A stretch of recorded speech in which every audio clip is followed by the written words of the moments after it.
Krishna. I'm trying my best to present it nicely and prepare it nicely. I know that I'm unqualified, but I'm trying my best and I'm trying to facilitate the sessions. And the students have been very merciful to me. And I feel by the presentations I made, I get also purified. And that's the great mercy. So thank you very much for engaging me. Hare Krishna. Thank you, Maharaj. Hare Krishna.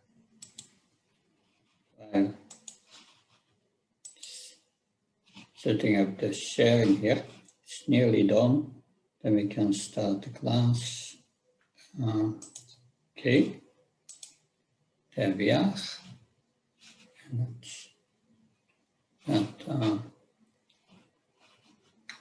Yes. Just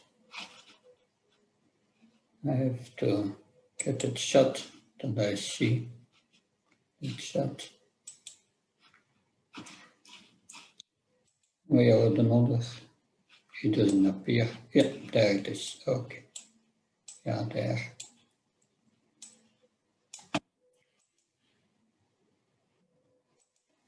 Amakhyanatimanasya chansana shakya sakshamvitam yena tasmai shri prave namah.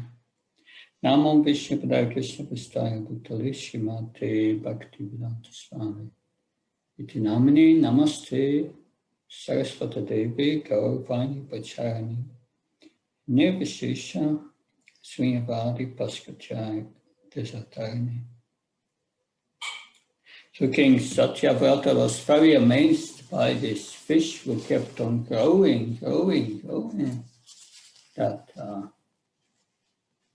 And finally he understood this must be the Supreme Personality of Godhead.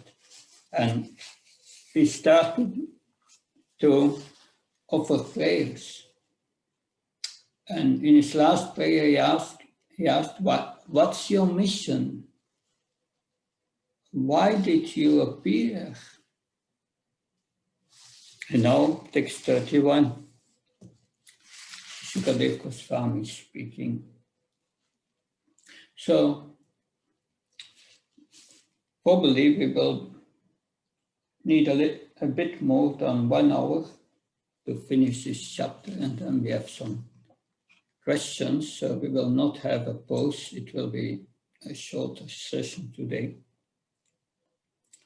So we read from Srimad Bhagavatam, Canto 8, chapter 24, text 21, verse 21. Om Namo Bhagavate Vasudevaya Narayanam Namaskrityam Naram Cheva Narottanam Devim Saraswatim Vyasam Tato Jamudirayat Nastave Sabhaprasyo Nityam Bhagavata Sevya Bhagavati Uttama Sukhe Bhakti Bhakti Naistiki. Text 31. Shishuka Uvacha Iti Puvanam Nipatim Jagatpati Satyavatam Matsyavapur Yugakshaye Vihaktu Kamam Pralayarnave Bhavit Shikirshu Ekanta Yana Priya Priyam. That Sukadeva Goswami said, when King Satyavata spoke in this way, the Supreme Personality of Godhead, who at the end of the Yuga had assumed the form of a fish to benefit his devotee and enjoy his pastimes in the water of inundation, responded as follows. Text 32. The Supreme Personality of Godhead said, O King, who can subdue your enemies on the 7th day of today? The 3 worlds, Bhurbhu Varsva, will all merge into the water of inundation. So we can understand there is a flood story coming up, a flood pastime. Text 33. When all the three worlds merge into the water, a large boat sent by me will appear before you.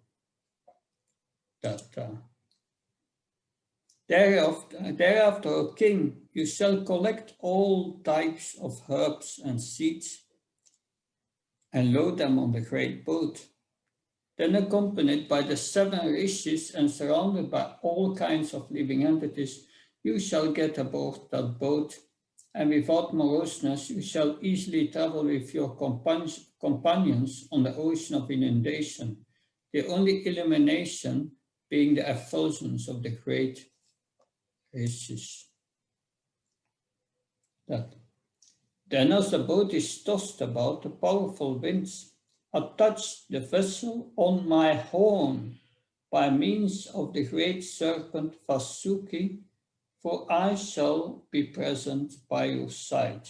So we have Vasuki serving again here. Pulling the boat with you, all the rishis in it, O king, I shall travel in the water of devastation until the night of Lord Brahma's slumber is over. We will read the second part of the purport. It is said the particular devastation actually took place during the night of Brahma, during his day. For it was during the time of Sakshusamana. Brahma's night takes place when Brahma goes to sleep. But in the daytime there are 14 manus, one of whom is Sakshusamana. Therefore, Srila Vishwanath Chakravarti Thakur comments that although it was daytime for Lord Brahma, that Brahma felt sleepy for a short time by the supreme will of the Lord. That the short period is regarded as Lord Brahma's night. This has been elaborately discussed by Srila Rupa Goswami in his Laghu Bhagavatamrita. The following is a summary of his analysis because Agastya Muni cursed Swayambhuva Manu during the time of Swayambhuva Manu, a devastation took place. This devastation is mentioned in the Matsya Purana. During the time of Sakshusamana, by the supreme will of the Lord, there was suddenly another pralaya, or devastation. Now, after Matsya, he explained that he will pull the boat during this difficult time, and within these turbulent and windy waters. He then says in text 38, you will be thoroughly advised and favored by me, and because of your inquiries, everything about my glories, which are known as Param Brahma, will be manifest within your heart. Thus, you will know everything about me. This is the first part of the purport. As stated in Bhagavad Gita 15:15, Sarvasya Samridishan Vishtamati Smriti Jnanam Apamsa. The Supreme Personality of Godhead, Paramatma, is situated in everyone's heart, and for me come remembrance, knowledge, and forgetfulness. The Lord reveals himself in proportion to one's surrender to him. Yeya tamam pavachante tam stadeva pacham. So, surrender to his illusory energy or to his eternal energy, which means his service. To the illusory energy means take a position to enjoy in this world. Surrender means to give oneself to Krishna. Lord Krishna allows us to realize him in proportion to our surrender. Does that contradict what Bali Maharaj said? All I did was an attempt to offer obeisances, he said. And yet you have done so much that Yeyatamam Pavachanti. Krishna says in this verse, Bhagavad Gita, that he reveals himself to the proportion that we surrender unto him. Where does the proportionate part come in? Is it proportionate or non-proportionate? That is my question. And how can we understand this? So the Lord reciprocates according to our surrender. That's our side, right? But what's the other side? So that is what Srila Prabhupada is saying here. One way to understand is that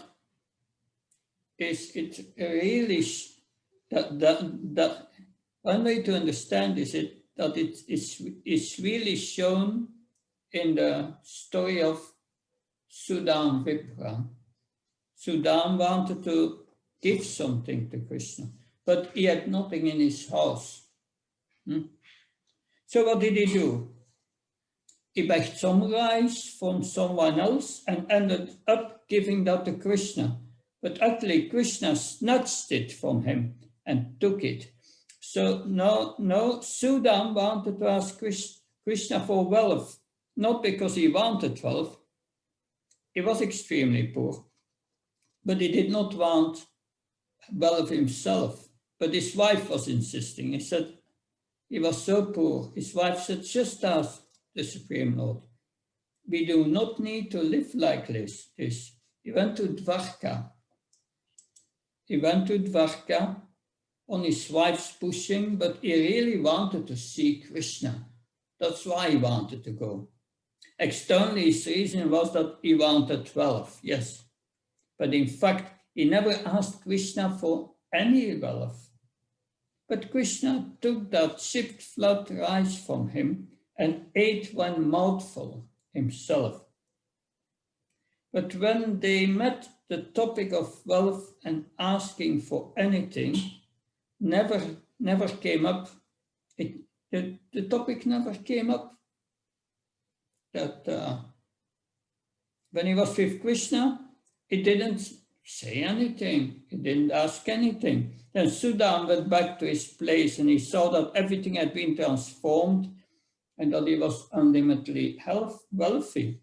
Now the acharyas asked the question, why did Krishna did not say anything? He was going to give all this wealth, but he never said anything. One reason is that our acharyas give is why Krishna did not say anything is that Krishna was embarrassed. But Krishna gives proportionally, and he could not give proportionally because Sudan had given some shipped rice to Krishna, which he did not even possess himself. So he had to beg for it. So he gave Krishna more than he possessed. And Krishna found himself puzzled. I possess everything and there is nothing more than what I possess. How can I give and reciprocate proportionally with this gift? Krishna found that he could not reciprocate proportionally because there is nothing more than he possesses. Krishna is everything, possesses everything. Therefore, he's embarrassed to mention that he was going to do what he was going to do, and he did not say anything. So, is his giving proportional or non-proportional? If you look at it from the point of view of mathematics, it's non-proportional, right? That when you look at it from the point of view of mood or bhava, that's another thing. Then it's proportional. And that is what Krishna reciprocates with. The Lord sees the other devotees surrender, and the Lord wants to give everyone someone who has surrendered to him. Surrendered means that you give yourself to Krishna. And then Krishna wants to give himself, and Krishna is unlimited. You cannot be proportionate with something that is infinite, because it is infinite. But in the mood, in mood it is one thing, and in surrender there are graduations. The surrender is found. The greatest surrender we find with the resonance of Vrindavan. They were giving themselves to Krishna. It's so complete that not the slightest tinge of holding back anything. The gopis gave themselves completely, selflessly. Their surrender in love is incomparable. So how is Krishna reciprocating with them? Because he promises, Yeyatamam papachante, he reciprocates with his devotees. But he finds himself defeated by the love of the gopis. Their love is so spotless and pure. Srila Vishwanath Chakravarti Thakur explains that Krishna is Bhaunishta and Ekanishta. Bhaunishta means that he has many devotees who are worshipping him. He has to take care of all of them. Therefore, that seems to dilute his ability to reciprocate proportionally and surrender. At the other side, the gopis are Ekanishta. Their focus is only one. For Krishna, the pure, selfless, loving devotion of the gopis, he finds himself unable to reciprocate properly, even though he has promised that he proportionally reciprocates with devotee surrender. Therefore he says, Naparayeham, I'm unable to reciprocate with you for what you have done. Therefore, you need to be satisfied with the satisfaction and ecstasy you experience on the level of your acting. There's nothing to compare with the love of the gopis or the resonance of Vrindavan. But here Srila Prabhupada is speaking in a general way in the purport. He says, in responsive cooperation, the Lord reveals himself in proportion to their surrender. So we can expect to know Krishna in proportion to our surrender. So this means that it is not our study, not our endeavor that causes understanding of Krishna to blossom within our heart. It is only Krishna revealing himself, allowing a soul to know him. It's not a mechanical process. I read and chant, study, serve, and therefore I advance. It's not like that. When we sincerely try to read and sincerely try to study and sincerely try to become actual devotees and give ourselves to Krishna, to that Krishna reciprocates and now allows us to understand him. To that degree, we are surrendered to Krishna. To that degree, we are trustworthy. In a royal household, they have many servants, nannies, butlers, and others like that. And others like that. The common people do not see what the king and queen are doing in their inner parts of their house. Why? Because they are going to exploit it. So the inner part of Krishna's household is Vrindavan. This is his true nature in the inner part of the house. He relaxes, he jokes with his queens, etc. The common people cannot look at that because otherwise they lose their respect for the king and they will not be able to be governed. So certain things are only allowed in the private inner quarters of the palace. They cannot see the intimate dealing of the king. And after some time, when the ex-butler publishes a book of what was really going on in the inner part of the palace, what does that mean? It is that they are taking their knowledge of these intimate dealings and using it for themselves. In Goloka Vrindavan Krishna, he has a screening process so that to speak, that no one is allowed in with the mentality that they are going to exploit what goes on in Goloka Vrindavan for themselves, because Krishna is the center. When the butler and the nanny, nurse and the servants in the palace, they must be devoted to the king or the queen. They need to have that type of integrity. Otherwise, they should not be there. Otherwise, in previous times, butlers and nannies could not do that because the king would cut off their heads. So according of giving ourselves to Krishna sincerely to that degree, we are trustworthy. And to that degree of trustworthiness, Krishna reveals himself because we will not exploit our position for ourselves. When you become a devotee, then there are certain benefits that come to you. What do we do with the benefits? Do we become attracted to them? Do we become proud? Do we exploit the circumstances? For your self-interest, Krishna watches. Because proportionally to the point that we have the mood of being simply a servant of Krishna, Lord Krishna will reveal himself and allow us to understand his true nature and develop love for Krishna, because that ultimately comes by Krishna's mercy. There is nothing we can do. Therefore, we call it causeless mercy. Causeless mercy is that there is nothing we can do. When there is no cause from outside, then that can allow the mercy to come. We can try to attract it, but we cannot force it anyway. It simply depends on mercy. It depends on his freedom. He has the freedom to act as he likes. This means surrender. You can act as you like. I'm under your care, Krishna. The purport further. That which is revealed to one who fully surrenders is different from what is revealed to one who is surrendered partially.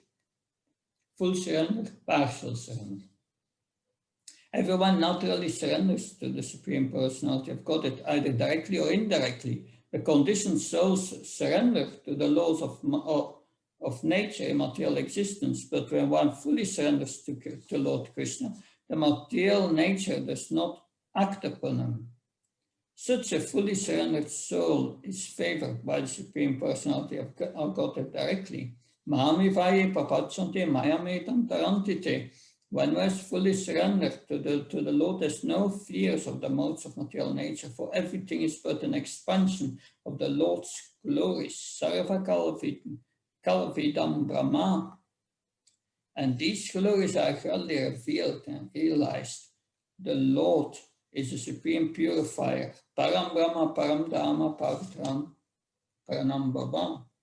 The more one is purified and the more he wants to know about Krishna, the more the Lord reveals to him.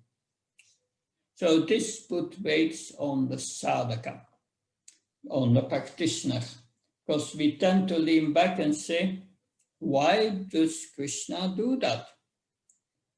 And why does Krishna do this? Instead, we should say, why don't I do this? And why do I do that? So, at the end of the purport, full knowledge of Brahman, Paramatma, and Bhagavan is revealed to the pure devotees. The Lord says in Bhagavad Gita, Tesham evanakam pratamam mahyamat samtama nasajamatmi bhavastugana dipa bhashvata. Out of compassion for them, I dwelling in their hearts destroy the shining lamp of knowledge, the darkness born of ignorance. So now text 39. After thus instructing the king, the Supreme Personality of Godhead immediately disappeared. Then King Satyavati began to wait for that time which the Lord had instructed. After spreading Kusaghav with its tips to the east, the saintly king, himself facing to the northeast, sat down to the grass and began to meditate upon the Supreme Personality of Godhead. Vishnu, who has assumed the form of a fish, thereafter, gigantic clouds pouring incessant water swelled the ocean more and more. Thus, the ocean began to overflow onto the land and inundate the entire world. As Satyavata remembered the order of the Supreme Personality of Godhead, he saw a boat coming near him. Thus he collected herbs and creepers, and accompanied by the saintly Brahmins, he got aboard the boat. That the saintly Brahmins, being pleased with the king, said to the king, "O king, please meditate on the Supreme Personality of Godhead, Keshav. He will save us from the impending danger and arrange for our well-being." Then the king constantly meditated upon the Supreme Personality of Godhead. A large golden fish appeared in the ocean of inundation. The fish had one horn and was 8 million miles long. So how can we believe that a fish with one horn, not two, was 80 million miles long? If you try to measure it, then it would be exceedingly difficult. How long is 80 million miles? It is beyond our comprehension. We cannot conceive of a fish of 8 million miles long. But then again, if we accept the concept that God is an unlimited person and can expand unlimitedly, Ramandev pierced his foot to the shell of the universe. If we accept the concept of God and God means the inconceivable, then he can do what he wants. Then how do we know? We accept what Shastras say, and we do not accept what Shastras, or we do not accept what Shastras says. It's our choice. Who can say that God cannot do this?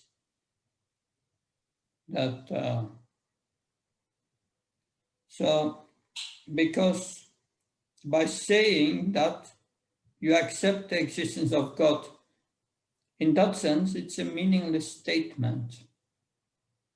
Because God means unlimited. Yuta Yojana is a Sanskrit, and a Yojan is 8 miles, and a Yuta is probably 1,000,000. Text 45. Following the instructions formally given by the Supreme Personality of Godhead, the king anchored the boat to the fish's horn, using the serpent of Vasuki as a rope. Thus being satisfied, he began offering prayers to the Lord. So following are the prayers of King Satyavata to Matsya, the fish incarnation of the Lord. First prayer that the king said, "By the grace of the Lord, who have lost their self-knowledge since time immemorial, and who because of ignorance are involved in a material conditioned life full of miseries, obtain the chance to meet the Lord's devotee. I accept that Supreme Personality of Godhead as a supreme spiritual master." So he calls the Supreme Lord the Supreme Spiritual Master.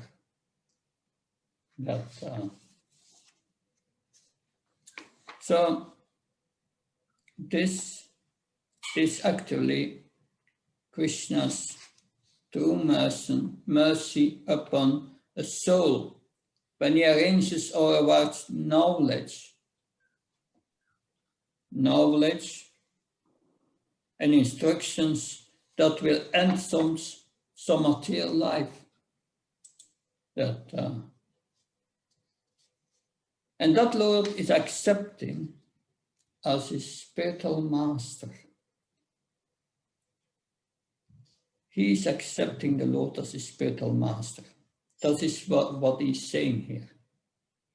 Because those in the material world are falsely identifying with the body, and therefore they are entangled in material life. And they are undergoing, therefore, so much suffering and frustration and disappointment. And by the grace of Krishna, he arranges that he meets a devotee. The Lord who makes the arrangement is this ultimate spiritual master. I repeat, the Lord who makes the arrangement is the ultimate spiritual master. So in what sense is the Lord considered the supreme spiritual master? Because he makes the arrangement that one meets the devotee. And therefore he's the ultimate spiritual master. He's actually the original spiritual master. And all other spiritual masters are his representatives. That's another point. That we heard before that we need to leave behind our material desires, go to the door and leave behind our material desires, to go to the spiritual world. Keep that in mind while we hear his prayers. So Srinivas Gopal is asking, Maharaj, where this pastime took place, the earth planets or heavenly planets? I have no idea. But I calculated the size of Matsya. It is said here that 8 million miles. 8 million miles. So the planet Mars from here is 20 million miles. So you have an idea that it's seemingly not on the Earth, that maybe the Garbadoka Ocean, I don't know. That it's difficult to understand. So let's read Srila Prabhupada's purport to this text, 46. The Supreme Personality of Godhead is actually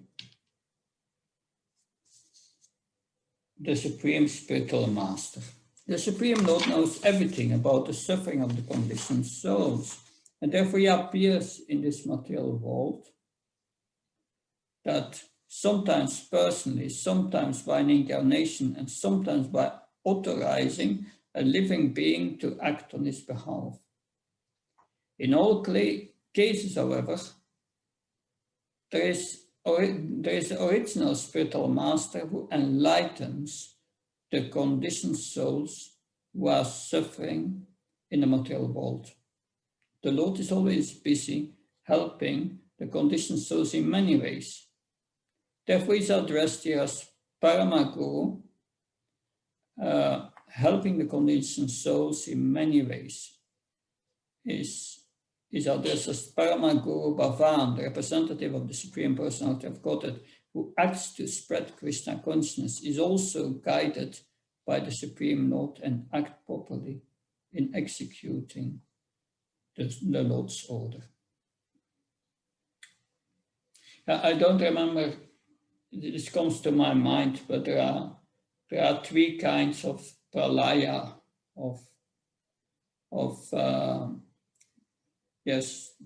devastations by water. And when Brahma night is night, then all the planets, the lower planets, up to the heavenly planets, they are inundated.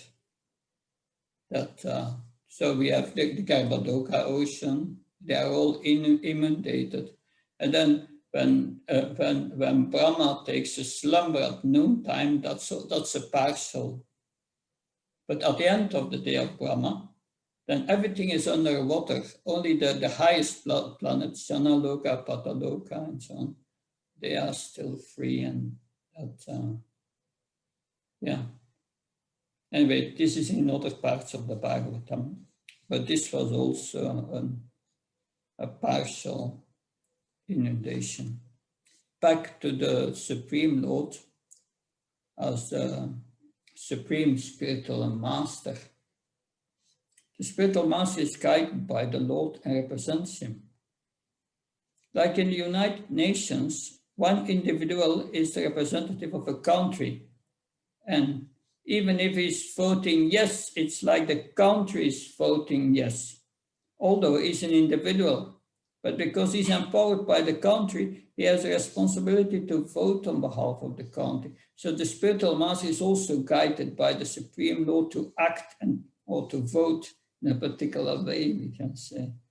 Yes, yet he's an individual and different from the country, but in another sense, he's non-different. Continue reading the purport.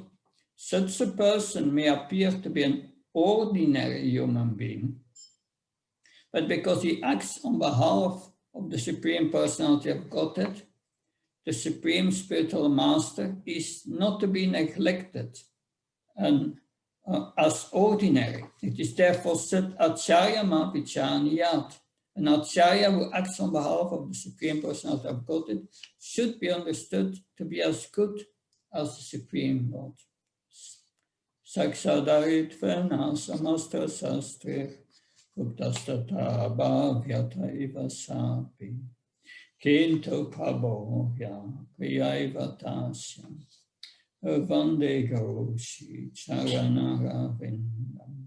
Vishwanath Chakravarti Thakur advised that the Spiritual Master acting on the Supreme Lord's behalf must be worshipped as being as good as the Supreme Lord, for he is the Lord's most confidential servant in broadcasting the Lord's message for the benefit of the conditioned souls involved in the material world. So the Spiritual Master is not like the Supreme Lord in the sense that he is all-powerful like the Lord. No, but he represents the Lord and therefore he is the Supreme Lord in that sense. The Supreme Lord accepts service to himself performed through the Spiritual Master because he's a confidential servant in preaching and he represents him. So the instruction of Saksadarittvena means that we should not mistake him for an ordinary person, because that will get us in more trouble. To see the Spiritual Master as a Lord acting through him is the safest side to be in, because he is a person in the way that Krishna accepts worship through his deity forms.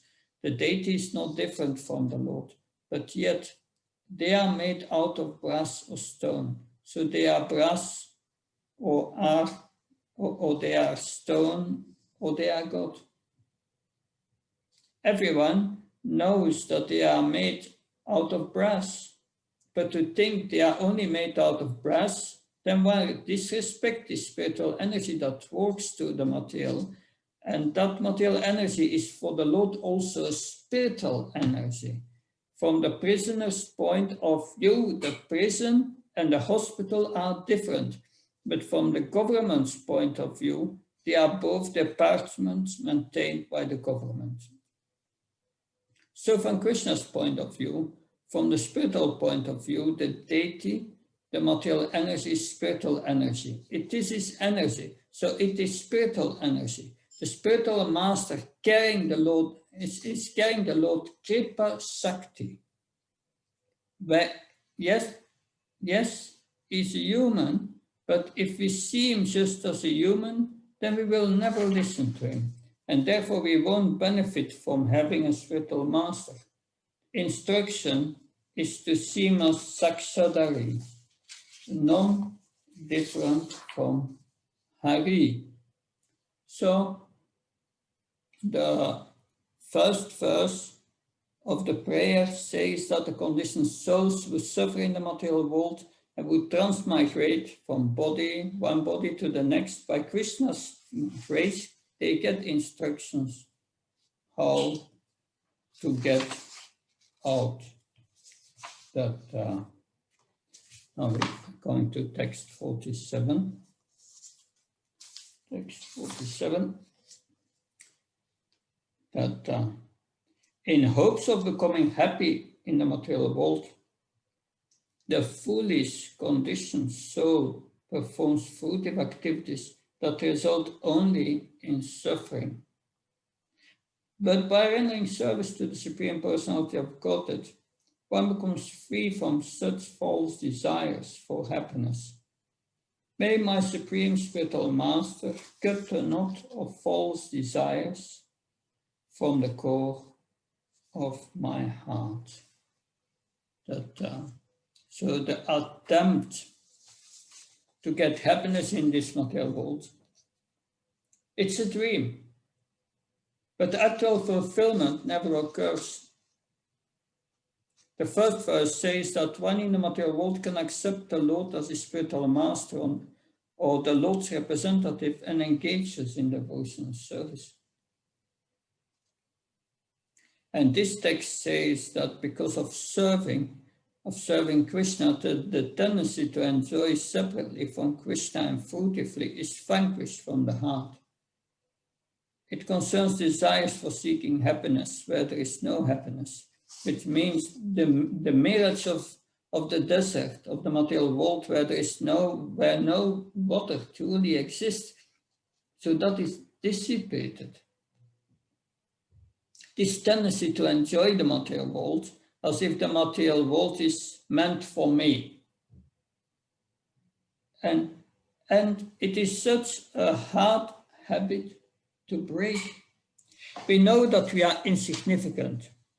When we become older, then we experience the frustrations of material life. We experience our body letting us down. It must happen. Yet the heart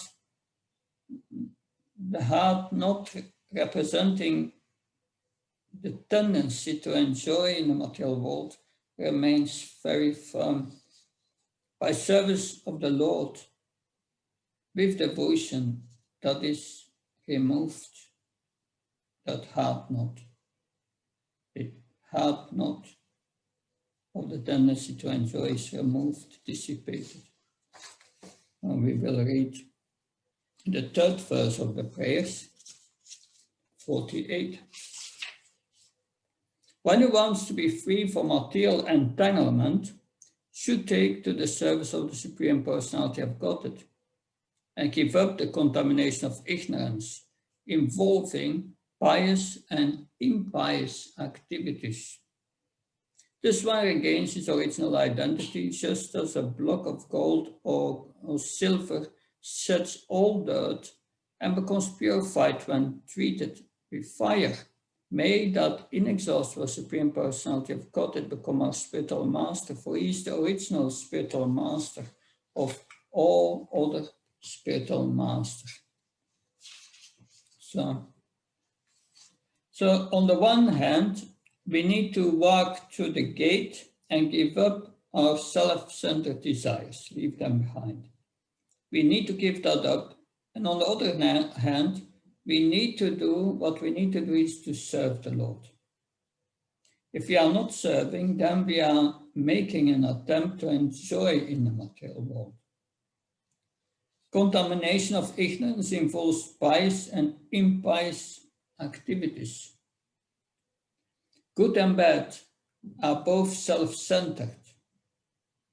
They are why is good and bad self-centered? Because it's related to the body. What's pleasing the body and the mind, we think is nice. What gives me pain, that we don't want that. So it's self-centered, it's on the body. And they are relative only to the temporary material world, so there's nothing to do with it. Thus, by walking through this gate of giving up the exploitation of matter and turning to the service of the Lord, one gains one's eternal identity, his true identity, his Swarup as a servant. If we are dealing with the spiritual master, then we are not only dealing with him, but also with Krishna acting through him. If someone kidnaps an ambassador to a country, then is kidnapping an individual only. No, he's insulting the whole country too. You are dealing with more than the individual when you are dealing with the ambassador. Similarly, when we deal with empowered personalities, we are dealing with more than individuals. We are dealing with Krishna too. So King Satyavata wants the Lord to move him from the material energy to becoming free from the material energy and become situated in his natural position. We will read only the last paragraph of the purport. Even though we may not have the fortune to contact the Supreme Personality of Godhead, the Lord's representative is as good as the Lord himself, because such a representative does not say anything unless it is spoken by the Supreme Personality of Godhead. Therefore, Chaitanya Mahaprabhu said, Chaitanya Mahaprabhu therefore gives a definition of Guru. Krishna Pradesh, the bona fide Guru is one who advises disciples exactly in accordance with the principles spoken by Krishna. So the bona fide Guru is he who has accepted Krishna as Guru. This is the Guru Parampara system. The original Guru is Vyasadeva, because he's the speaker of Bhagavad Gita and Srimad Bhagavatam, wherein everything spoken relates to Krishna. Therefore, Guru Puja is known as Vyas Puja.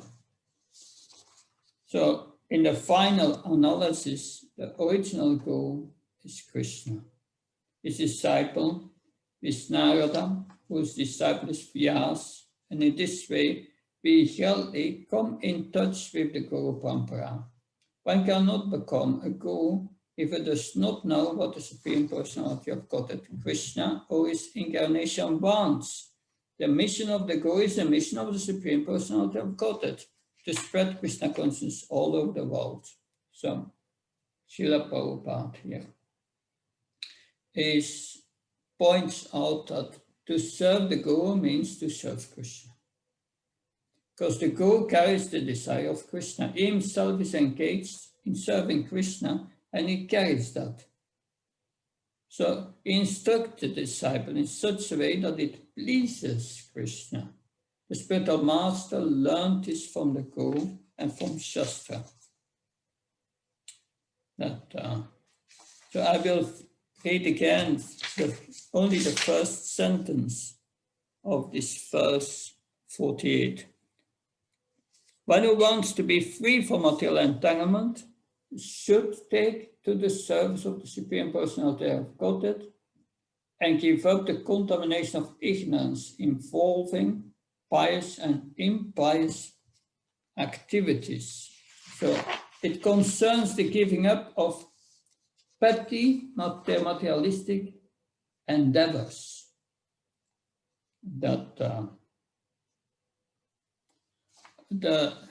these petty materialistic endeavors, they are completely insignificant compared to eternity. Holding on materialistic endeavors is like children fighting over a toy, who is right and who is wrong.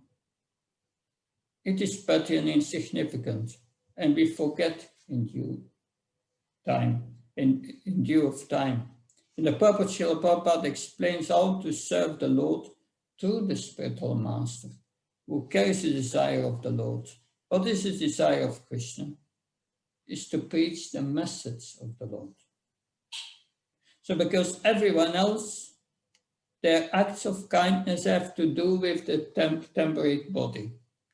And they're trying to become satisfied within the material world. And the mercy of Krishna is something on a complete different level. What is that level? It is freeing oneself from material entanglement, bringing them to the lotus feet of Krishna. That is different. We will read Srila Prabhupada's purport. He says, it is said, Kamaistartar riti hyam prabhachantena devata, Bhagavad Gita 7.20. People in general, being motivated by material desires, worship the demigods to get fruitive results very quickly. This relates to those worshipping demigods or more powerful personalities to get something. So people generally do not become devotees of Lord Vishnu, Srila Prabhupada writes, since Lord Vishnu never becomes the order supplier of his devotee.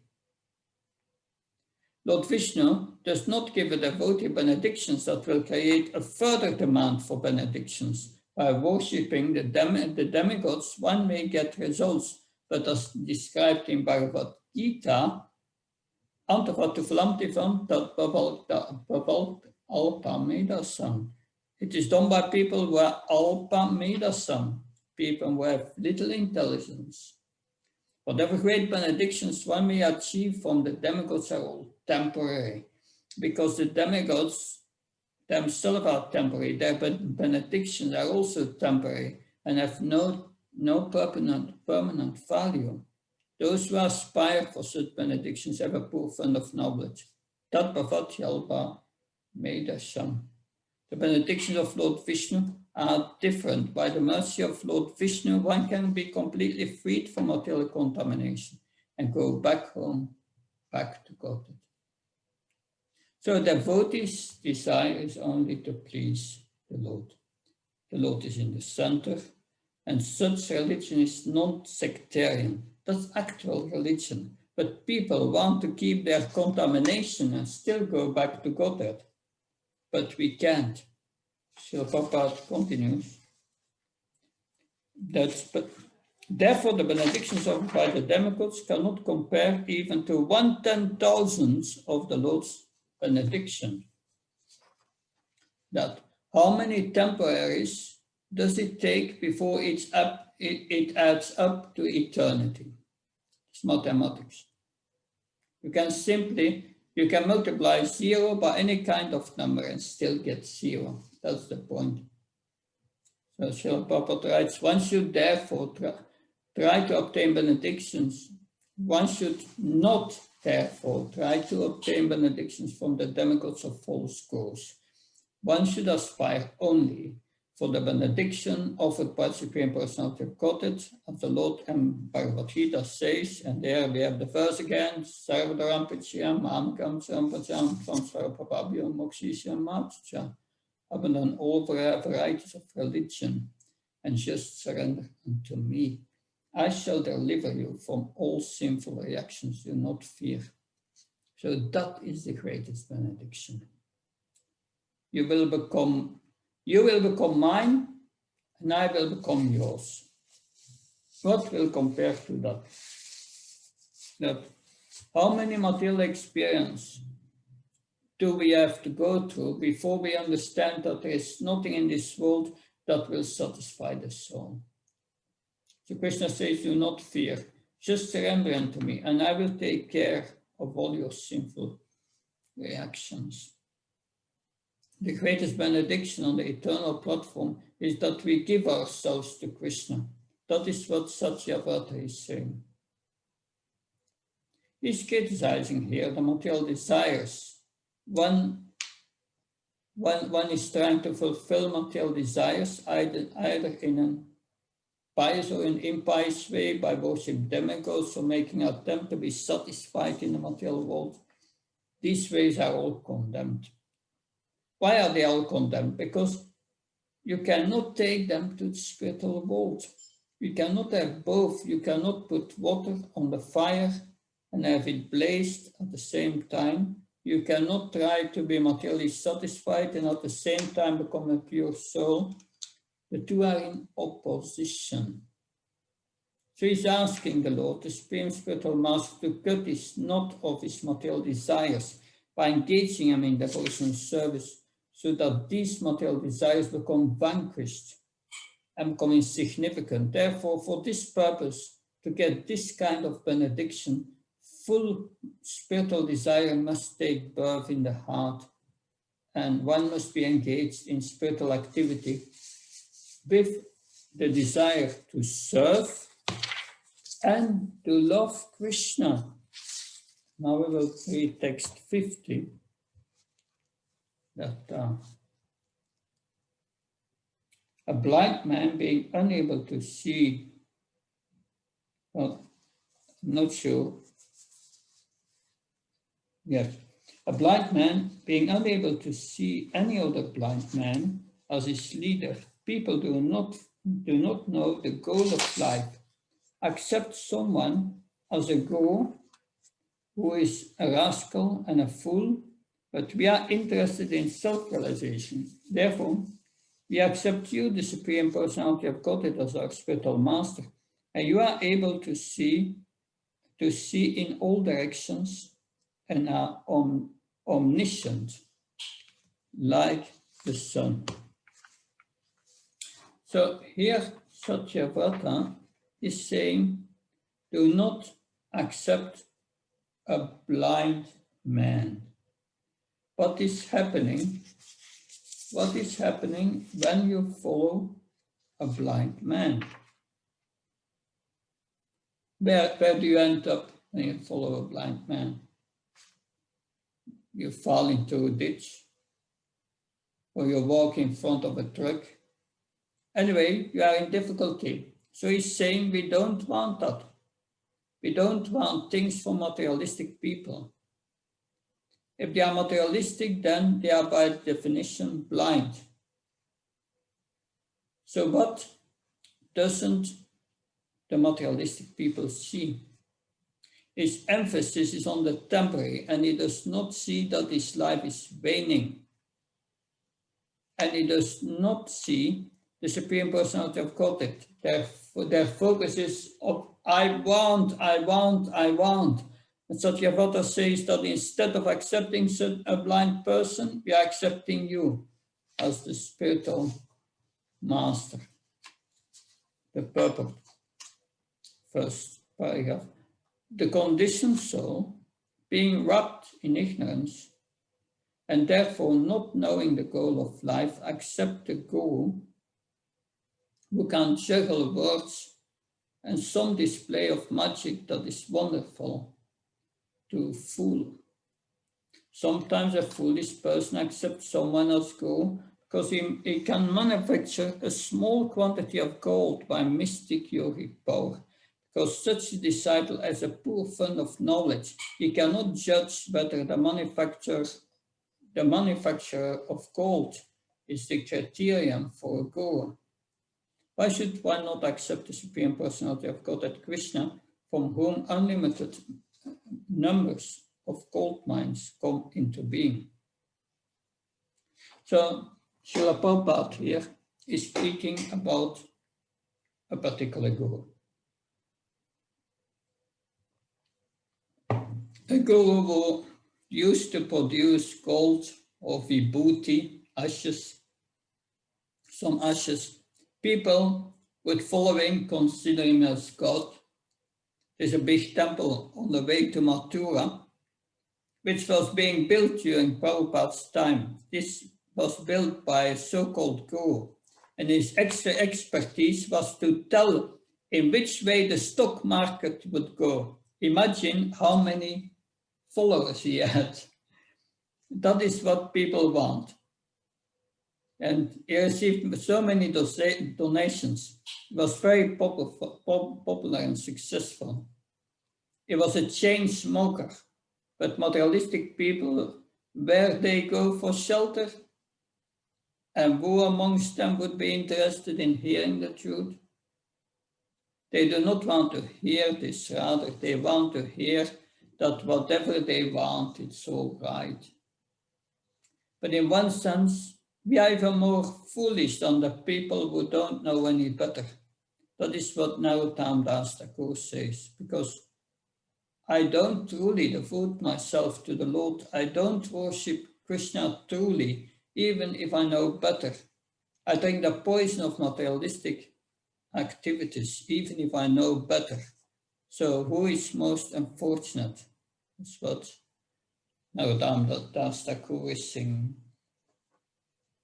So Srila Prabhupada is decrying false gurus here. The purport. Aham sarvasya parvo mata sarvam pavaktat itamatva bhajantamam bhutavav samambhita. All the gold mines are created by the energy of the Supreme Personality of Godhead. Therefore, why should one accept a magician who can manufacture only a small portion of gold? Such gurus are accepted by those who are blind, not knowing the goal of life. Maharaj Satyavrata, however, knew the goal of life. He knew the Supreme Personality of Godhead, and therefore he accepted the Lord as his guru, either the Supreme Lord or his representative Kamkom Guru. The Lord says, Mame vaye papachante, maya metam tarantite. One can get relief from the clutches of Maya as soon as he surrenders unto me. Therefore, it is the Guru's business to instruct his disciple to surrender to the Supreme Personality of Godhead if he wants relief from the material clutches. This is a symptom of the Guru. The same principle was instructed by Sri Chaitanya Mahaprabhu. Yaradika Taraka Krishna Padas. In other words, one is advised not to accept a Guru who does not follow the path of instruction given by Krishna. So people in this world do not know where to get relief from their suffering. And they go in the wrong way, naturally, because they are only interested in sense gratification. This is where the problem is. I have not enough of this, and this person has more than me. But Shastra says, no, get out. That is what Krishna wishes for us. And that is what the representative wishes for us. So don't follow foolish purpose. So we come at text 51. So these are the last 10 verses. But still we will have a pause now of 10 minutes and then finish the last 10 verses. So we will have a pause until 5:15. In meantime, you can write the answer on this question in the chat. That in what sense is the Supreme Lord considered the Supreme Spiritual Master? And there are two main points, I would say. So we are resuming at 5:15. We continue with text 51.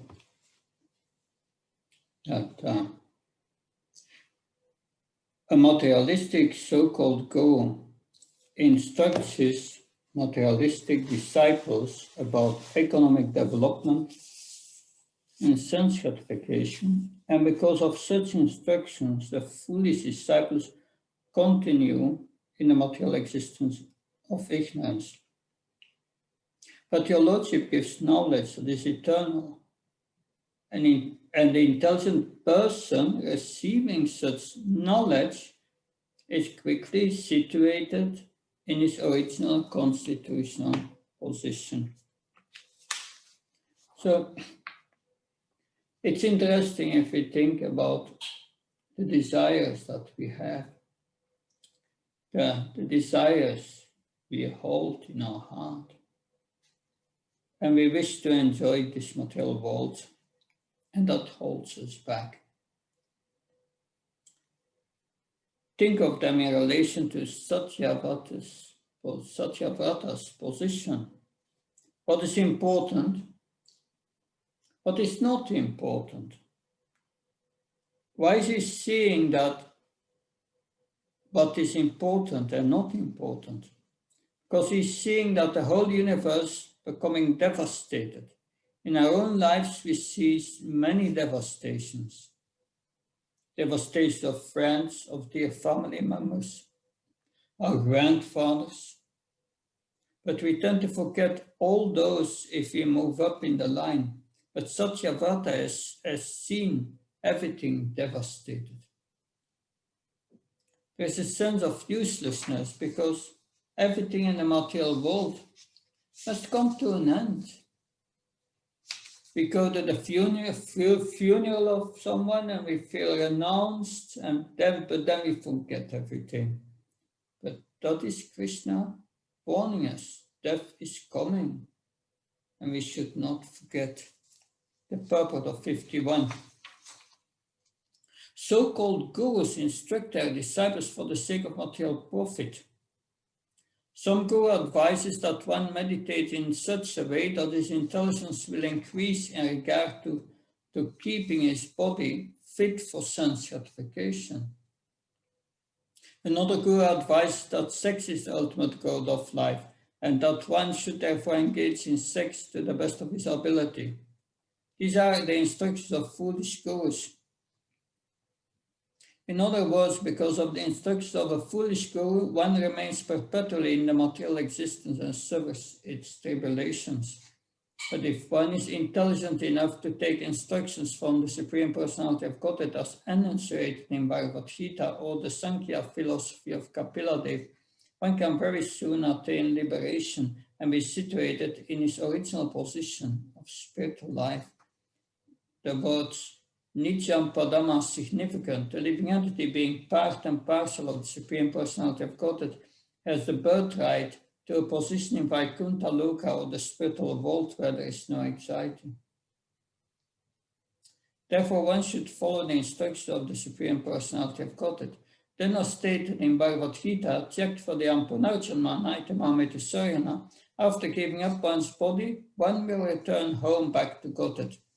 The Lord lives in the spiritual world in his original personality, and a devotee who follows the instructions of the Lord approaches him, Mamiti, as a spiritual person. Such a devotee returns to the personality of Godhead and plays and dances with him. That is the ultimate goal of life. So Satyavrata prays to the Lord to instruct him, to engage him in such a way that these foolish, petty desires that keep one entrapped in the material world are removed from the heart, and that one can go back to the spiritual world. So this is a kind of instruction that we need, and Srila Prabhupada is stating the importance of preaching in relation to this. Text 52. My Lord, you are the supreme, well-wishing friend of everyone, the dearmost friend, the controller, the super soul, the supreme instructor, and the giver of the supreme knowledge and the fulfillment of all desires. But although you are within the heart, the foolish, because of lusty desires in the heart, cannot understand you. So that is why we can't see Krishna. That is why we can't hear Krishna. Our consciousness is like a radio that is not finely tuned, that it gets many channels at once. Although Krishna wants to speak to us, our consciousness is not clear to hear him, not clear enough. Our mind is not quite enough to listen. Although Krishna is there, he wishes to help us. We are not able to take his help due to the lusty, passionate material desires that fill our hearts. We will not be able to enter the mysterious 10th canto when our hearts are full of material desires. So we will read the purport of text 52. Herein the reason for foolishness is described, Srila Prabhupada writes. Because the conditioned soul in this material world is full of materialistic lusty desires, he cannot understand the Supreme Personality of Godhead. Although he is situated in everyone's heart, Isvara Sarvabhut Namrit Riti Sayuna Tishtati. It is because of this foolishness that one cannot take the instructions from the Lord, although the Lord is ready to instruct everyone, both externally and internally. The Lord says that Dami Buddhyoram Tam Yena Mamupayantite. In other words, the Lord can give instructions on devotional service by which one can return home back to Godhead. Unfortunately, however, people do not take to this devotional service. The Lord being situated in everyone's heart can give one complete instructions on going back to Godhead. But because of lusty desires, one engages himself in materialistic activities and does not render service to the Lord. Therefore, one is bereft of the value of the Lord's instructions. By mental speculation, no one can understand that one is not that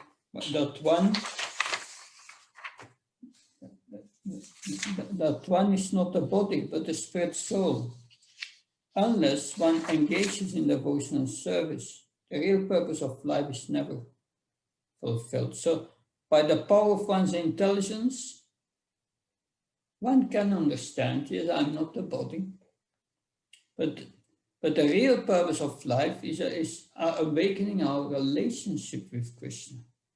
Srila Prabhupada writes, the real purpose of life is to go back to Godhead, back home, back to Godhead, and live with the Supreme Personality of Godhead, play with the Supreme Personality of Godhead, dance with the Supreme Personality of Godhead, and eat with the Supreme Personality of Godhead. These are different items of ananda, spiritual happiness, and spiritual variegatedness. Even though one may come to the platform of Brahma Bhuta and understand the spiritual identity by speculative knowledge, one cannot enjoy spiritual life without understanding the Supreme Personality of Godhead. This is indicated here by the word abhista siddhi. One can fulfill the ultimate goal of life only by engaging in devotion service to the Lord. Then the Lord will give one proper instructions how to go back home, back to Godhead. And now is final prayer, which is 53.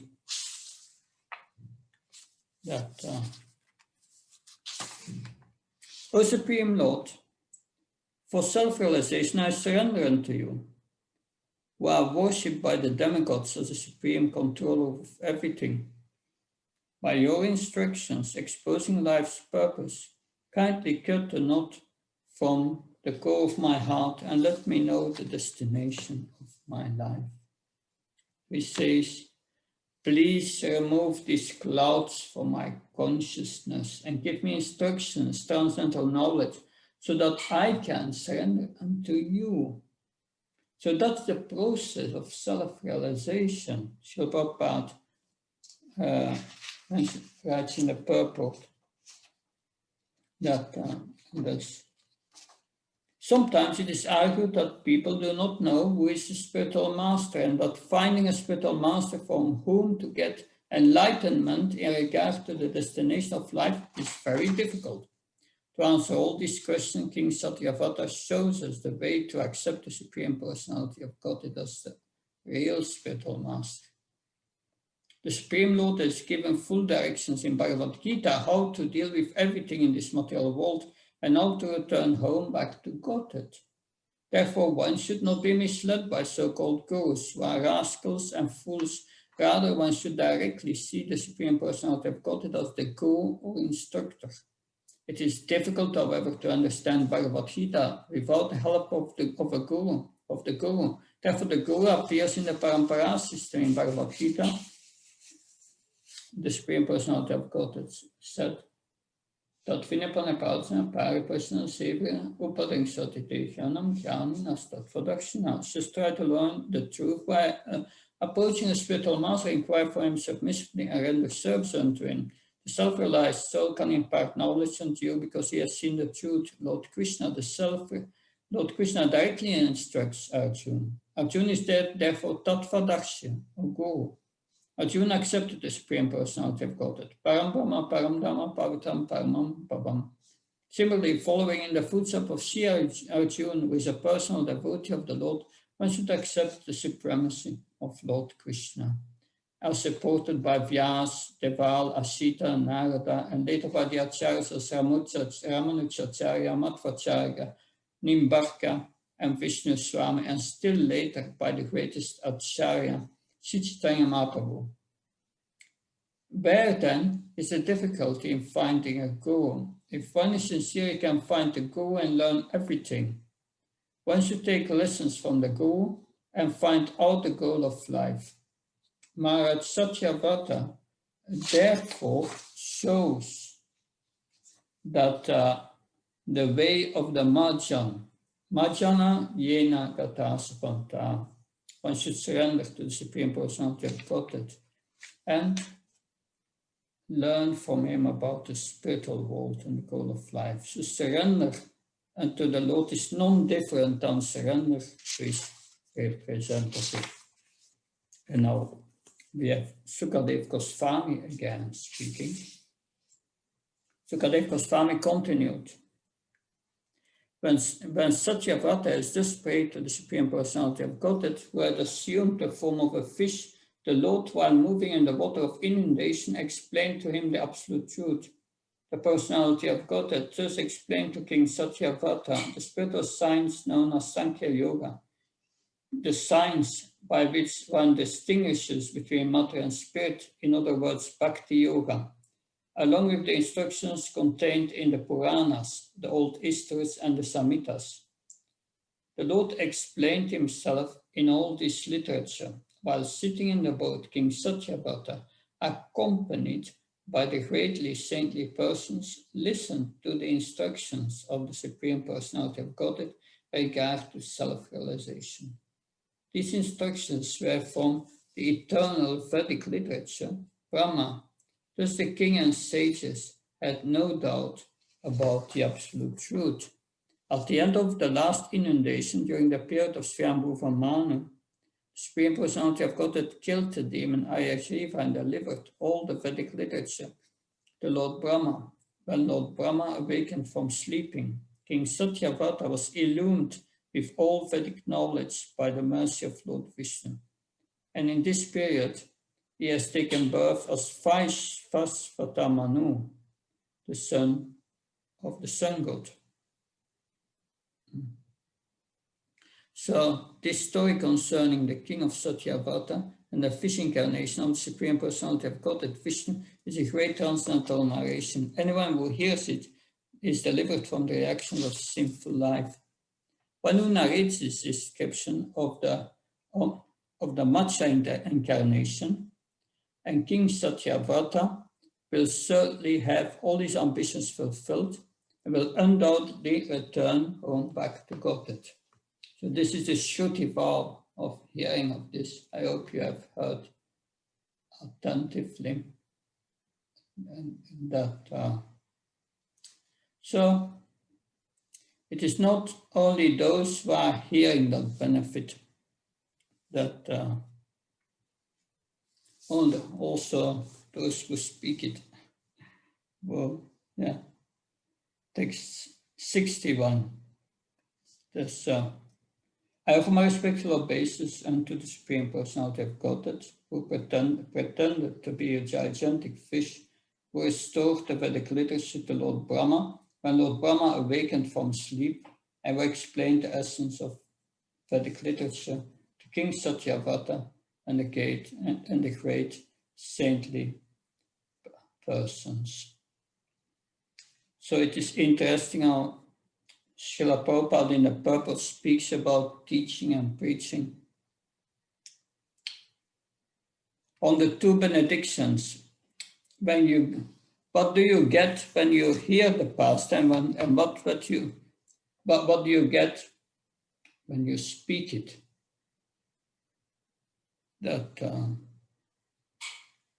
So hearing means one becomes delivered from sinful reactions. You speak it, all your ambitions are fulfilled, and you are going back to Godhead. So who gets more? If you generalize it, then you understand why preaching is so wonderful. Because when you preach, then you have also to hear. This is the great secret of teaching. The teacher has to hear, has to understand it, and then speaks. So the teacher learns more than anyone else when he teaches. Therefore, we teach and preach Krishna consciousness. Now the last purpose. Here is a summary of Satyavrata's meeting with the fish incarnation of Lord Vishnu. Lord Vishnu's purpose was to take back all the Vedic literature from the demon Ayagriva and restore them to Lord Brahma. Incidentally, by his closest mercy, the Lord spoke with Satyavrata. The word Satyavratan is significant because it indicates that those on the level of Satyavrata can take knowledge from the Vedas delivered by the Supreme Personality of Godhead. Whatever is spoken by the Supreme Lord is accepted as Veda. As stated in Bhagavad Gita, Vedanta Kit Veda Fit, the Supreme Personality of Godhead is the compiler of all Vedic knowledge, and he knows the purpose of the Vedas. Therefore, anyone who takes knowledge from the Supreme Personality of Godhead, Krishna, or from Bhagavad Gita as it is, knows the purpose of the Vedas. Vedasa sarve ameva vedya. One cannot understand the Vedic knowledge from the Vedavadaratas, who read the Vedas and misconstrue their subject matter. One has to know the Vedas from the Supreme Personality of Godhead.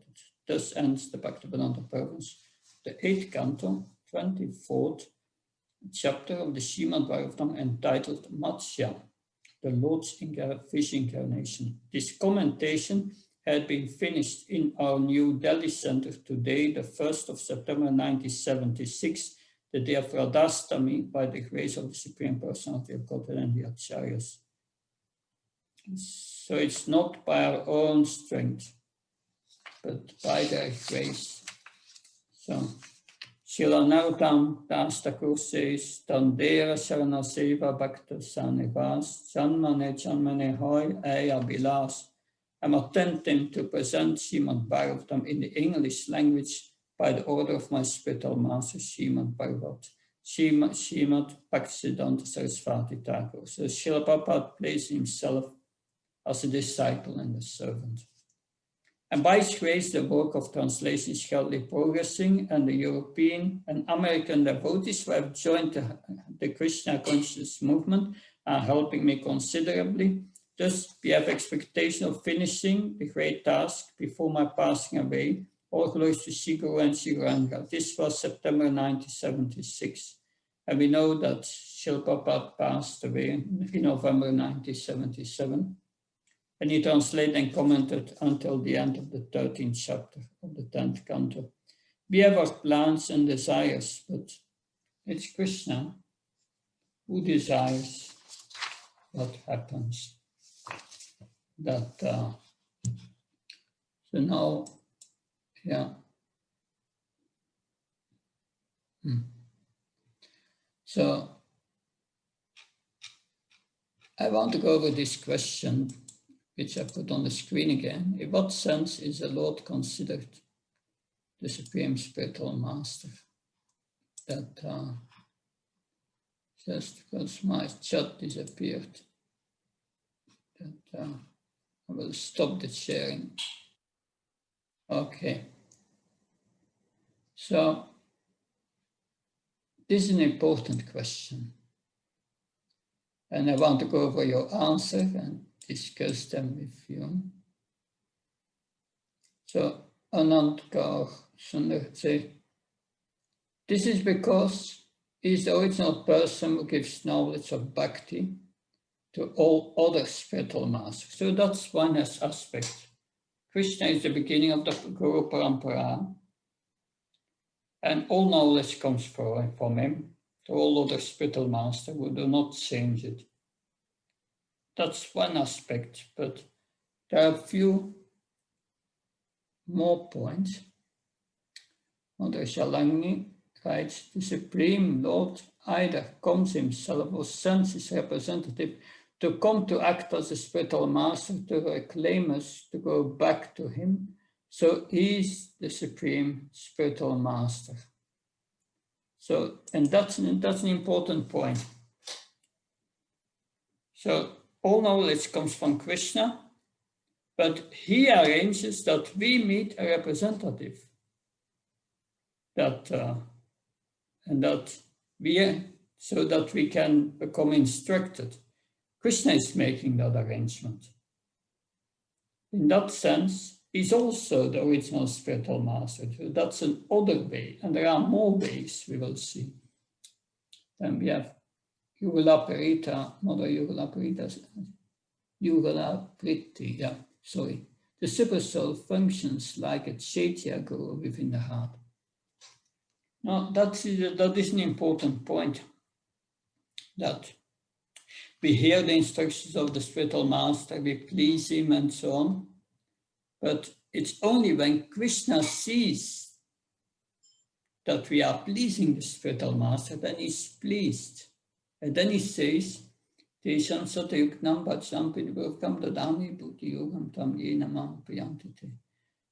from within the heart, I give the knowledge, the Buddha Yoga, and that is Vijnan, that is self-realized knowledge. In the next verse in Bhagavad Gita says, Tesham van akampratam alma jnana chantaman nasa jamatma bhavastu jnana dipena prashvata. And how do I give this knowledge? In the heart, I enter with the lamp of knowledge. And I give the devotee realized knowledge. He gives us realizations. If we please the spiritual master, Krishna gives us realizations from within the heart. And it's Krishna doing that. And therefore he's also the original spiritual master. And that process is also described in the Bhagavatam. Tene brahmaridaya adike kavaye moyanti yatsuya. The knowledge was revealed to the heart of Brahma. So that's how transcendental knowledge is revealed. But it's by pleasing the spiritual master. But still Krishna does it from within the heart. In that way, he's also the original spiritual master. That the Chaitya Guru. Good point. Krishna Kanaya Prabhu. The Supreme Lord knows everything about the suffering of the conditioned soul. The Lord is always busy helping the conditioned soul in many ways. It sounds like 2 points describing the spiritual master. And that's another way. Krishna is speaking, trying to convince us from within the heart. But like Srila Prabhupada said in the purport, we are too busy with our material desires and too full of passion, and we don't hear him. That's interesting. If you are fully peaceful and satisfied, then you can feel or hear the instructions of the spiritual master. Then you can hear the instructions of the Chaitya Guru within the heart. But the heart must be pure. That Srila Prabhupada said many times. Srila Prabhupada, he said, Krishna personally dictated me this knowledge.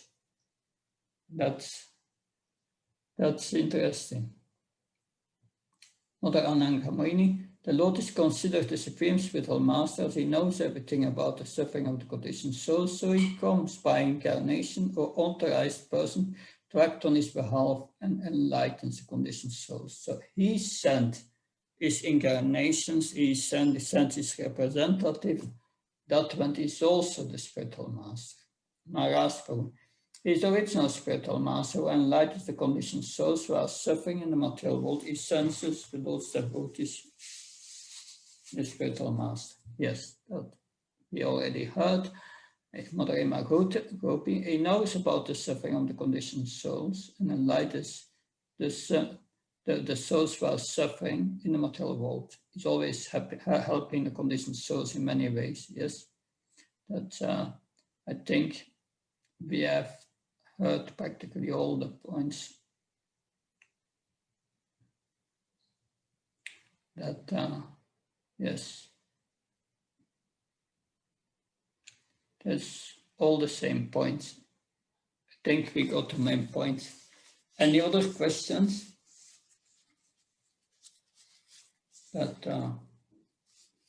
Yes, Mother Anankamoini, please speak. And so in this chapter, the point came up about the degree of surrender. So to the degree we surrender, then Krishna reciprocates to that degree. But you know, in previous chapters, something that's not clear to me is if, well, it's clear, like, if there's a devotee who's very sincere but has some material desire, then Krishna takes away everything and that devotee becomes completely surrendered. But what about some devotees who maybe doesn't take away everything, but some things? Is it the same principle that to the degree that they're surrendered, that he just takes away some things that maybe they can cope with because they can't cope with everything taken away? Does that question make sense? Yeah, that makes sense. That's like Bhaktivedanta Prabhu said. Bhaktivedanta Prabhu said, surrender is a gradual process. That yes, but the point here is, yes, I want to be a devotee, but I'm still attached to this and that, and I'm struggling. Then yes, Krishna will give you gradual experience that because like a desire is a prayer. You pray for material benefits, so Krishna respects that, but he knows you want also to be a devotee, so he makes sure that you are frustrated in your material desires. And gradually you give them up. At a certain times you say, it's enough. That, like Mother, we have Mother Devotee. She said to Kardama Muni, I'm sick of these senses which are pushing me, and now we have enjoyed for so long, but now give me something spiritual. You are going to leave me, but before give me something spiritual. And that is like that. But you have the shortcut. The shortcut is, you pray to the Supreme Lord, please take it all away. I don't want it. I almost take everything away between you and me.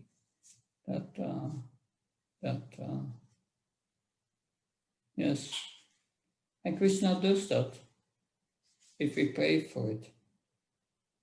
But you cannot sincerely pray for it if you want to maintain your other desires. And that's a problem. But he reciprocates, he respects our desires. And we see that also. Bali Maharaj here, he was influenced by these demons. He was a devotee, but he was serving them. They wanted sense gratification and he wanted to give it to them.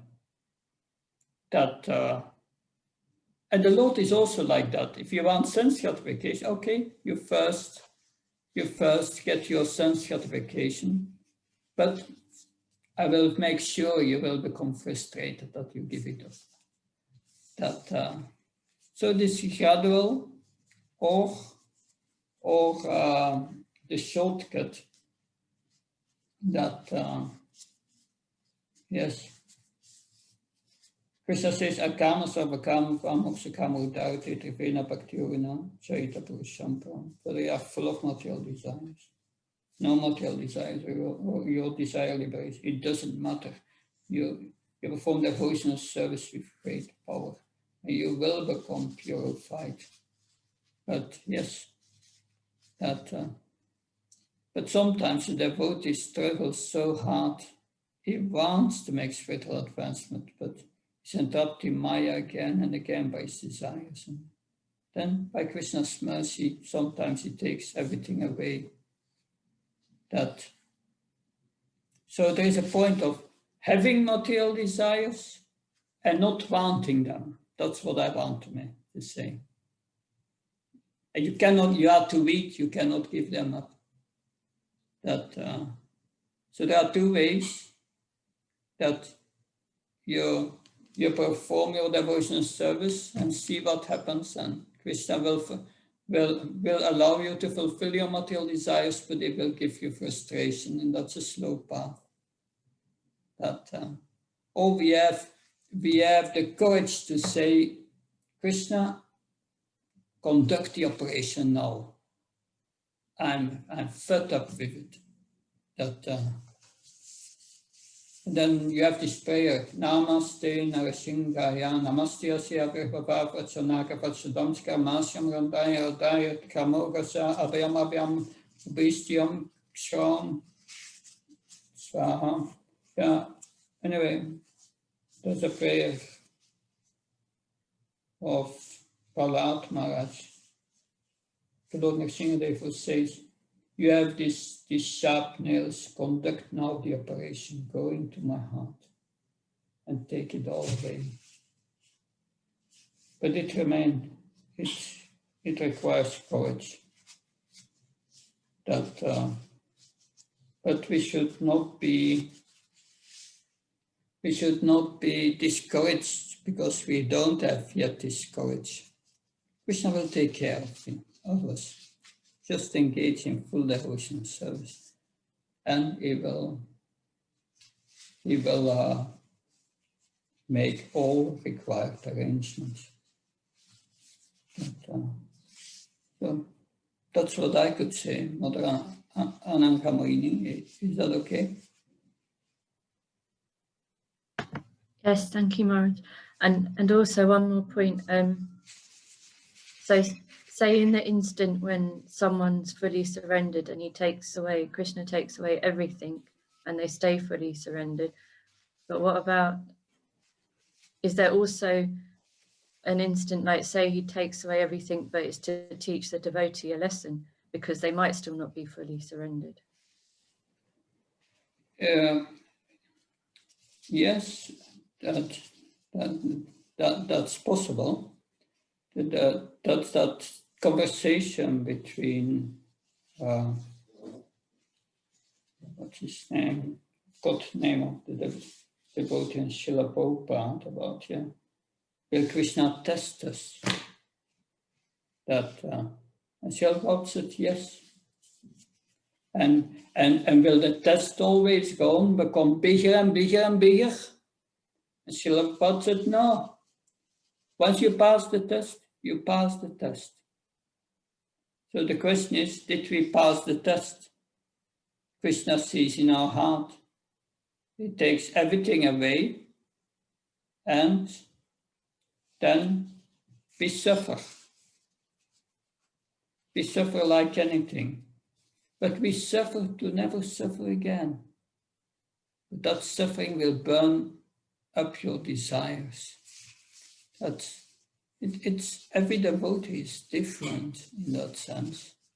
Srila Prabhupada also said, some are first class, they're hearing, just learning by hearing. Stealing is bad, and they hear stealing is bad, I don't do it. Second person will give up the tendency to steal when he sees someone arrested. They say, oh, I don't want it. And then the third class, he learns it when he's arrested himself. He must first go to the experience. So we are all different because of our past karma and our past experience. We are not on the same level. Those who are on the first class, who can learn by just hearing, that it can be because they were devotees in previous life of it. They can get the special mercy of the Lord. But we are all mercy cases that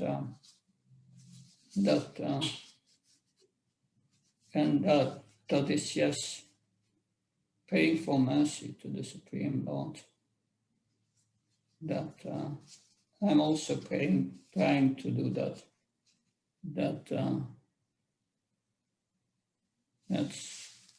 We need a lot of mercy to get it out of here. But Krishna is kind and will give us situations. If we are sincere, he brings us in situations what is best for us. And that's for everyone different. So my answer to your question is yes, it may be not. It depends on the heart of the devotee. Hare Krishna. So any other point? Then, Maharaj. Yes, Mokri Magopi. Maharaj, there is this story about the Ark of Noah that comes in Bible. And there also, there is some kind of flood coming, and then God is telling them, the father and the sons, to collect all species. And are these things like kind of, could we relate them, Maharaj? Are they related pastimes? Well, of course, my background is I was a practicing Christian. I know this story from the Bible, Ark of Noah, and that's interesting, Noah, because you have these descendants of Abel, of Adam and Eve, the first human beings who fell from heaven because they wanted to enjoy God's property for themselves. And they had two sons, Abel and Cain, and one was a devotee and the other was very demoniac. But gradually they had descendants, and all these descendants, gradually they became demoniac, and only Noah was left. He was left. Then, and he got this information from God that he had to build the boat. And for years he was building the ark. And all the others were laughing with him. That's what are you doing? But anyway, the story is a bit similar, but also different. But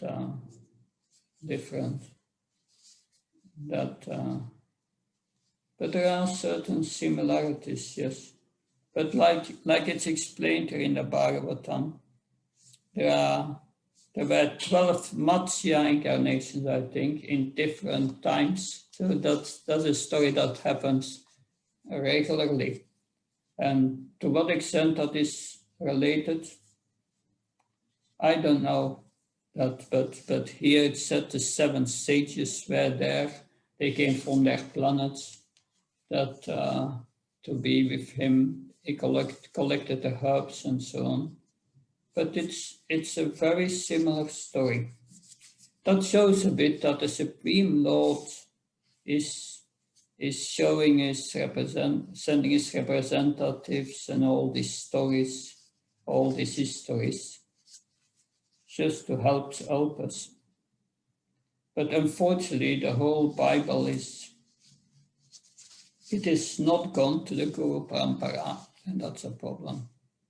Therefore, we don't know. We don't really know if we can trust it. But the similarity is very interesting, yes, I must say. Thank you for bringing that up. Thank you, Maharaj. So, Navadvip Chandra, you want to say something? Please speak. Yes, Maharaj, thank you. I just have a question, if that's okay, regarding this whole pastime of the devastation. From the descriptions, it seems that the devastation is basically a flooding, which then covers the land, etc.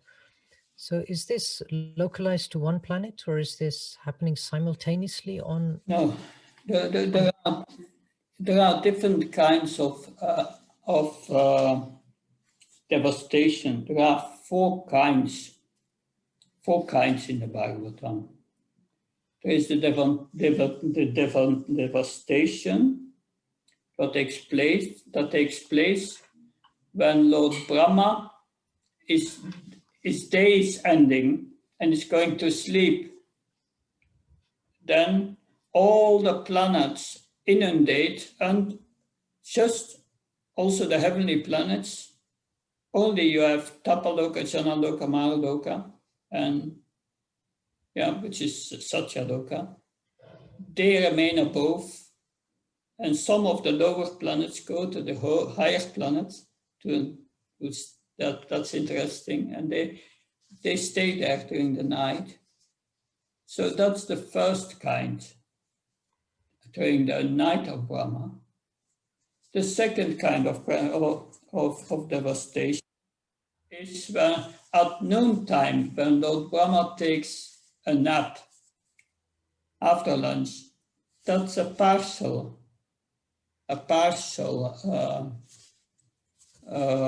devastation.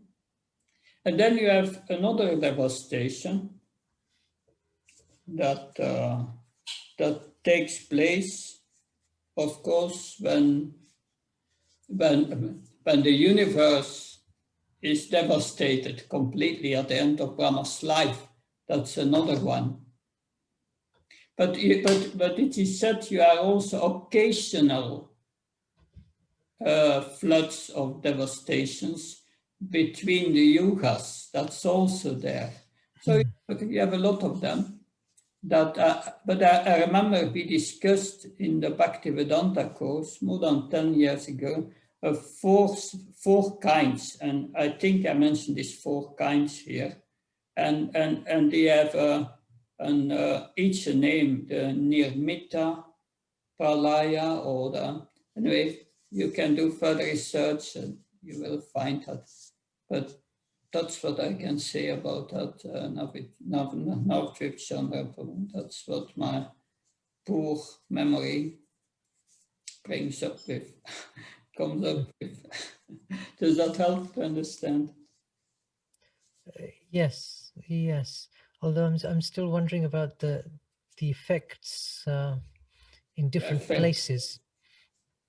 Yeah. It's mainly it is a devastation not on the earthly planet. It's about the whole universe. The Garbadoka ocean grows and the water grows, and it's inundating the planets. It's a serious thing. But this devastation here, there is not so much information here. It looks like Brahma taking a nap or so, or between the yugas. Yeah, it's not such a serious one. Yes, it said in one of the purports that this was created by the Lord for the sake of this pastime, for Satyavrat Muni. Yeah, right, because it was created for the pastime. We have Matsya is 20 million miles, or about 8 million miles. 8 million miles. Yes, yeah. That like I said, that it's Mars is 20 million miles from here, so it must be quite big. That we cannot imagine it. Thank you. Okay. Yes, Srinivas Gopal Prabhu.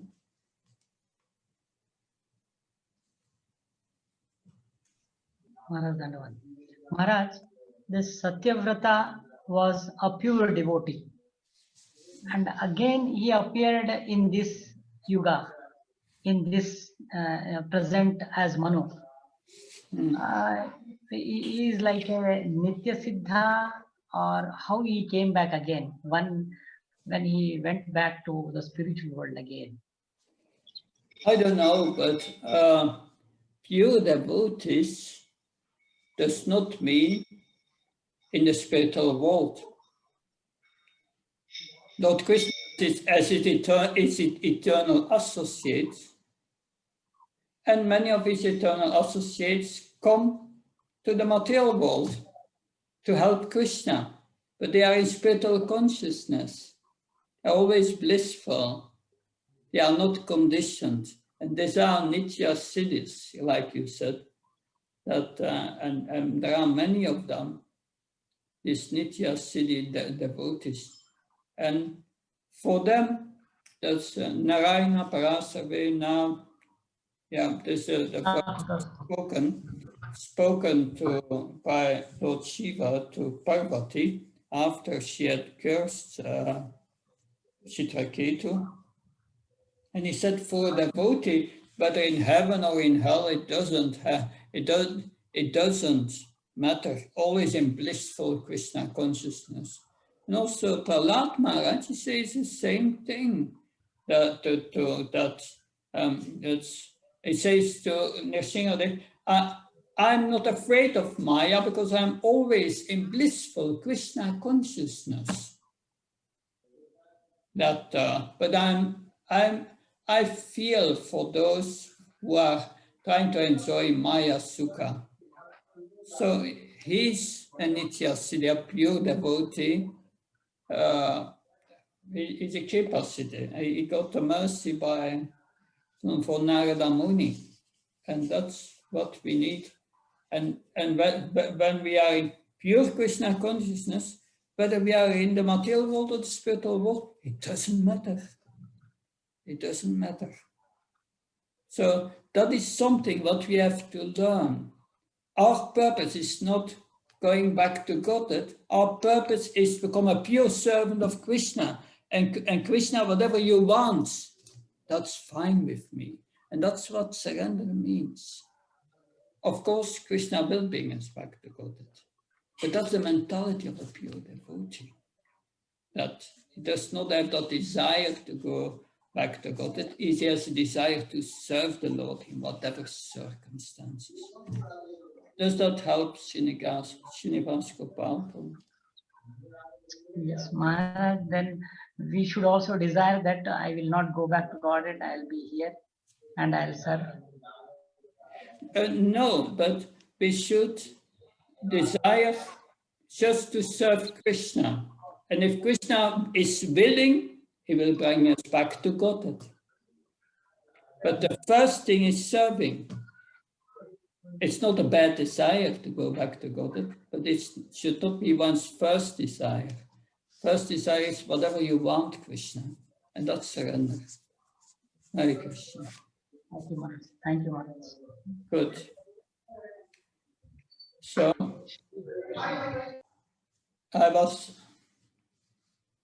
any other questions or points?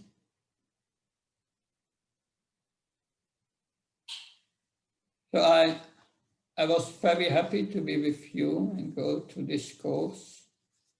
I know I'm not qualified. I tried my best to present it, and based on the acharyas and other great devotees,